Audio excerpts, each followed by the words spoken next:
Assalamu alaikum, student of class 6. How are you? Hope everyone is fine. Your teacher is over here and your subject is English. As you know that we have restarted revision and we have to revise our lessons, our units for the final term.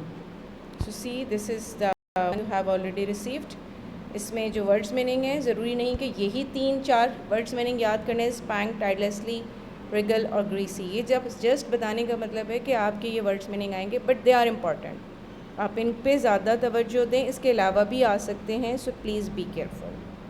ठीक है, अच्छा अब यहाँ पर आइए, इसमें question answers हैं। ये क्वेश्चन आंसर्स आपके पास हुए हुए हैं, but I will share with you the answers. उसके बाद एंटोनिम्स मैंने दिए हुए। एंटोनिम्स आपको पता है, इसका मतलब होता है opposite, similarities, differences, friend, enmities, like, hate, sleep, awake, outside, inside. फिर ये सिनोनिम्स हैं जिसके सेम मीनिंग्स होते हैं, जैसे बिग होता है, ह्यूज, बिग, इस तरह से सेम मीनिंग्स हैं।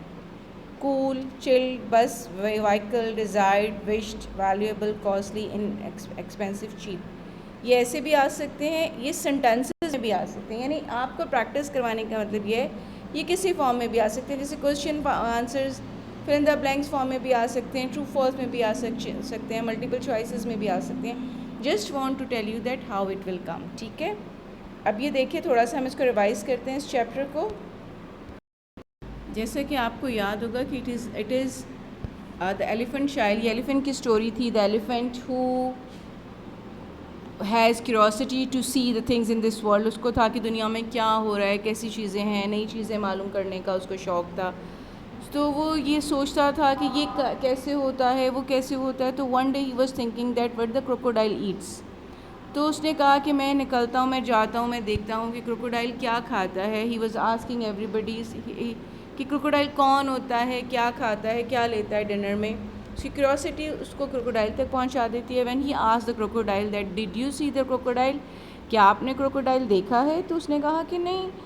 अच्छा मेरे पास आओ, पास आओ। तो जब उसके पास गया तो ही ग्रैप्ड हिम एंड उसको अपने पास पुल करने लगा because he wanted to eat the elephant. तो ये स्टोरी क्यूरोसिटी की है कि किस तरह से हुआ था। ये आपको स्टोरी याद होगी। Read your chapter and you will get it. अब ये देखिए कि ये वाले जो वर्ड्स मीनिंग है, इसमें spank, टाइडलेसली, रिंगल and greasy.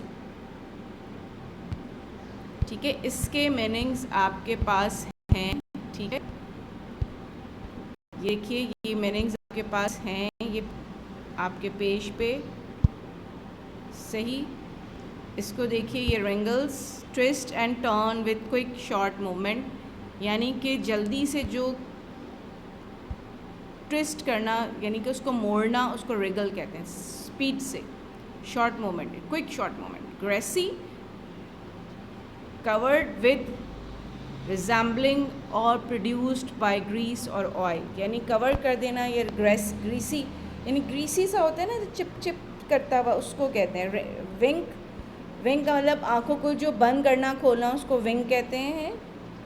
Close and open one I quickly, typically to indicate that something a joke or a secret or as a signal of affection or greeting। एक आँख को जैसे बंद करना और उसे आँख मारना जिसको कहते हैं, वो है spank. Tirelessly with great efforts of और एनर्जी, यानी आप वो काम जो बगैर थके हुए करें, यानी आपका दिल चाह रहे करते जहाँ आप थके नहीं हैं, आपके शौक़ हो, उसको टाइडलेसली कहते हैं। आपकी क्वेश्चन आंसर्स पढ़ूंगी, सारे क्वेश्चंस पढ़ूंगी जो आपको मैंने दिए, उसके अलावा भी। So it will be a good revision for you. ठीक है, why did the elephant child go to the meet? Crocodile क्यों मिलने गया था? The elephant child went to meet crocodile because it's wanted to know that what crocodile had for his dinner, क्या खाता है वो डिनर में। Did python tell the elephant child what crocodile had for his dinner? When the elephant's child met the bicolored python, but when he asked about him, crocodile, python became afraid and slithered away, क्योंकि वो डर गया crocodile का नाम सुन के। आपको पता है कि crocodile is a dangerous animal. Question number 3, why did the crocodile tell the elephant's child to come closer? क्यों कहा crocodile ने child से elephant के कि मेरे पास आओ? Crocodile told elephant's child to come closer because it wanted to catch elephant's child to eat. क्योंकि वो उसको grab करना चाहता था, पकड़ना चाहता था उसको खाने के लिए. Why did elephant's child nose get longer? उसकी nose कैसे बड़ी हो गई? The elephant's child's nose get longer because he sat back on crocodile's back and pulled and pulled and pulled and his nose became to stretch. उसने उसकी नाक को पकड़ा और खींचना शुरू किया जिससे उसकी नाक बड़ी हो गई. Question number 5, which character did you like most? Why? Give reason. I like elephant's child because it was so inquisitive and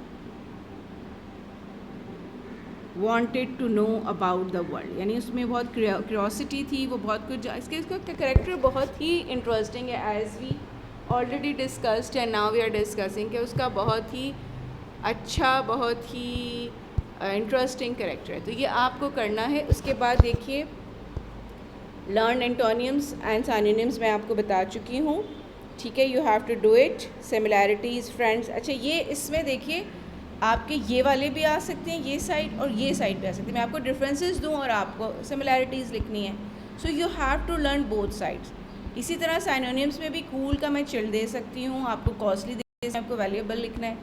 तो ये दोनों साइड्स आपको लर्न करनी है. Keep in your mind that these are. मैं इसके अलावा भी दे सकती हूँ. You should know the meanings, what is the synonyms and what is the antonyms.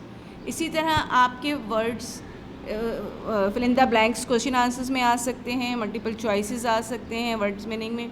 तो just not concentrate only this, but it is one of the important which we are revising. So be careful and take care. Have a nice time. Good bye. फ़ी अमान अल्लाह.